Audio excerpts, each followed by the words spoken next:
Then he introduced me to another brother who spoke English, Spanish actually, and he shined the shoes and stuff like that. So he wanted to shine my shoes. So I said, oh, my shoes already shine. And so he kept begging me that he wanted to do it. And so I thought probably he needed the money. I'll just give him the money because I felt so bad sitting there and watching somebody shining my shoes, I can do it myself, And anyways, I allowed him to do it. And while he was doing it, I had my head down. I didn't want anybody to see my face because I felt so bad. But that's a job, and there's nothing wrong with his job. It's a job that he's doing. So when he was finished, I put my hands in my pocket, took out the money to give to him, and he said, I don't want any money. I said, what? I mean, this is U.S., this is us dollars. I mean, it's a lot. And he said, no, I don't want any money. And my heart was really touched by that. And the Lord said to me, ask him what he needs. And so I asked him, and the brother translated. And he said, for a while back, we've been praying for a child. My wife and I went to the doctors, and some problem the wife had. And the doctor said that it's not going to happen. And the word of the Lord came to me. The Lord said, tell him that he's going to have a child before the end of the year. And I asked him what he wanted. And he said, I want a boy. And the Lord said, you shall have your heart's desire. So I went on to Punta Fijo, ministered, went back home. And a couple of months later, maybe over about a 6 months period or so, I passed back. I didn't see him.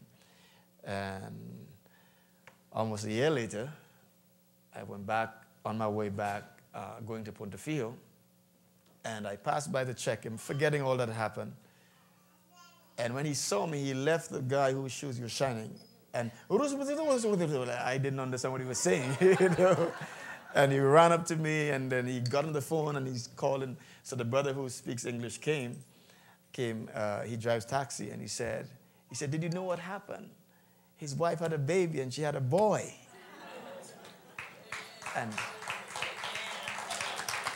And he was rejoicing, giving me the story of what happened. But what really stood out to me in the midst of that is that when he heard the word from the Lord concerning that, he went home and he held his wife and he told her what the word of the Lord was.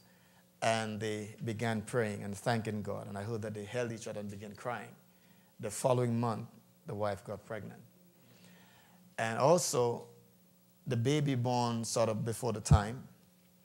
And they had to place the child in intensive care because the doctors thought the child would not make it. So when he got to the hospital, they told him that he couldn't come in because of where the child was. And he said, God, give me this child. I need to get to this child. And the doctor said, we are sorry, we can't let you in. And he said to the doctor, is it all right for me could I put some oil in your hands and anoint your hands and you lay it on the child? And the doctor said, well, if that would suit you, or if that's what you want.